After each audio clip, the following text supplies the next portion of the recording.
Pogledali si bomo dve stvari. Nadomestne opore, kako jih izračunati pri zaporedni in vzporedni vezavi in kasneje potem iz tega izpeljali še enačbo za upor žice. Če imamo več uporov vezanih zaporedno, pa bi radi namesto njih narisali en sam upor, moramo izračunati nadomestno vrednost teh uporov. Če so upori vezani zaporedno, je nadomestni upor enak kar vsoti posameznih uporov. Se pravi, R je vsota posameznih uporov. Če pa imamo opore vezane vzporedno, potem že vemo, da mora biti skupni nadomestni upor manjši od posameznih uporov. V tem primeru pa izračunamo najprej obratno vrednost nadomestnega oziroma skupnega upora, ki je enak seštevku obratnih vrednosti vseh uporov. In potem samo še obrnemo okrog in dobimo upor R. Kadar imamo samo dva upora, je enačbo dosti enostavno poenostaviti. Če jih je več, si pomagamo s kalkulatorjem, če sta pa samo dva, pa lahko poenostavimo. In sicer takole, damo na skupni imenovalec, to je R1 krat R2. To pomeni, da smo prvo enačbo pomnožili z R2, medtem ko drugo enačbo pomnožimo z R1. In dobimo, da je 1 z R skupni imenovalec že imamo, dobimo R2 plus R1.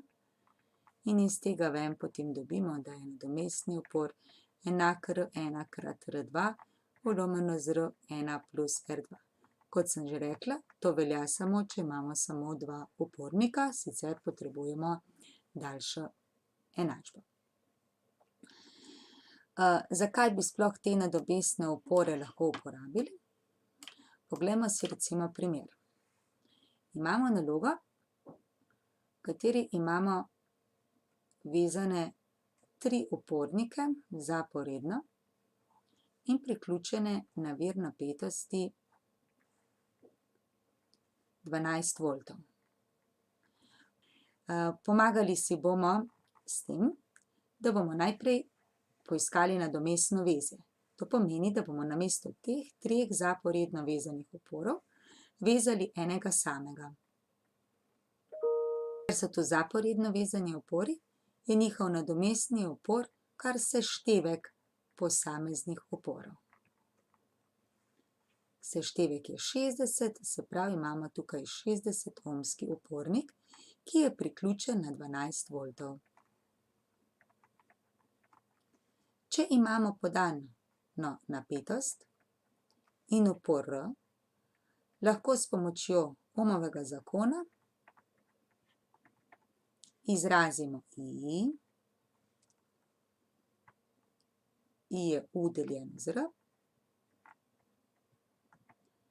U je 12 voltov, R je 60 ohmov, iz tega dobimo 0,2 ampera. Sedaj se vrnemo v to povezavo. Ker je zaporedna vezava, vemo, da so tokovi v vseh enaki. In ta tok je 0,2 ampera.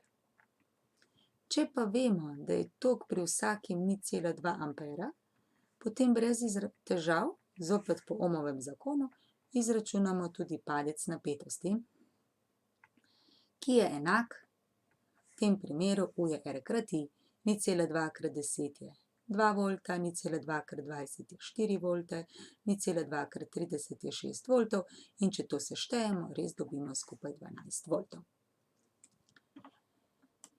Sedaj si bomo pogledali, kako naredimo, če imamo vzporedno vezavo.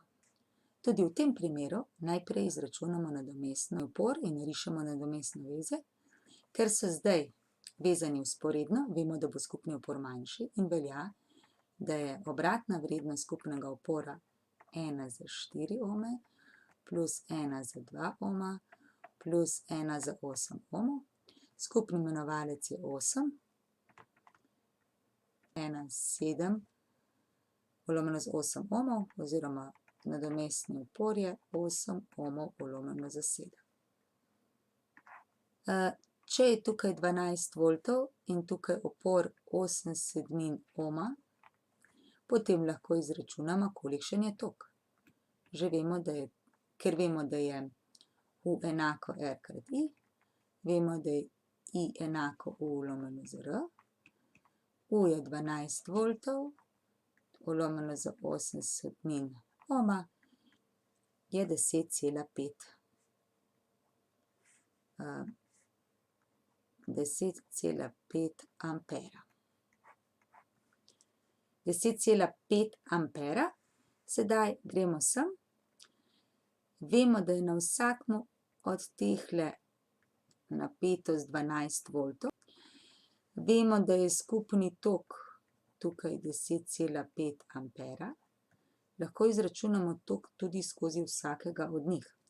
In sicer I je U lomljeno z R, torej 12 deljeno z 8 je 1,5 ampera. Dajemo 3 ampere plus 6 amperov plus 1,5 ampera, dobimo 3 plus 6 je 9 plus 1 je 10,5 ampera, kot smo tudi rekli. Lahko pa imamo tudi kombinirano vezje. Recimo takole. Recimo, da so vsi uporniki enaki. Da vsi uporniki merijo 12. Sedaj bomo poenostavljali. Nadomestni upor bomo poiskali za ta dva, ki sta zaporedno vezana, pa za ta dva, ki sta vezana vzporedno, in še za te tri, ki so vezani vzporedno. In poglejmo, kakšno je prvo nadomestno vezje. Sedaj bomo pisali vrednosti zraven. To je 12 ohmov ostane, to je ta. Potem se razdeli v dve veji.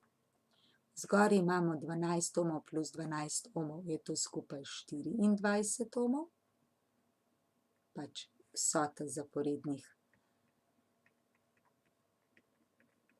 je vsota zaporedno vezanih uporov je nadomestni upor.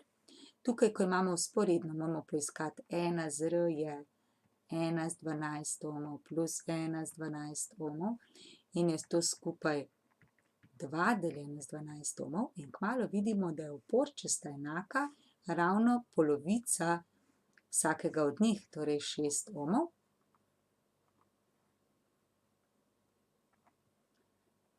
Potem pa vežemo še nadomestnega od teh treh. Ti trije so, vsak od njih je 12 voltov, 12 ohmov, zopet nadaljujemo, 1 z R je 1 z 12 plus 1 z 12 ohmov plus 1 z 12 ohmov je skupaj 3 dvanajstine oziroma nadomestni upor je kar tretjina, ker so sami enaki. Torej je ta 4 ohme. Zdaj lahko še to poenostavimo in sicer bomo namesto teh dveh vezali nadomestni upor. Tukaj imamo zdaj zaporedno vezavo, se pravi velja, da je 1 z R enako z 1 z 24 ohmov plus 1 z 6 ohmov. Skupaj damo na 24 in je to 5 24 ohma oziroma R je 24 petin ohma, kar pa je enako 4,8 ohmov. Sedaj, ko imamo še to, lahko poiščemo še nadomestno vezje od vseh skupaj in je 12 ohmov plus 4,8 ohmov plus 4 ohme je 16 plus 4,8 je 20,8 ohmov. Tako, zdaj pa si poglejmo še upor žice. Žico si lahko predstavljamo kot žico, ki je sestavljena iz več manjših žic. Več tanjših žic je tako, kot da bi rekli, da je več oporov vezanih vzporedno. To pomeni, debelejša kot bo žica, več bo teh opornikov vzporednih in manjši bo opor. Se pravi, opor žice je obratno sorazmeren z debelino žice. Debelino žice označimo kar z S. Žico pa bi lahko tudi po dolžini nasekali na koščke. In vidimo, da imamo zaporedno vezavo večjih opornikov. To pa vemo, da več kot bo teh zaporednih opornikov, večji bo opor. To pomeni, da je opor žice sorazmeren z dolžino žice. Na koncu se izkaže, da je opor žice enak nek specifični opor krat dolžina polomljeno z S. Ta specifični opor je podan in je od žice do žice, od kovine do kovine različen. Recimo bakrene žice in zlate žice imajo manjši specifični opor, medtem ko kovinske železove imajo večji, recimo volfram ima zelo velik specifični opor.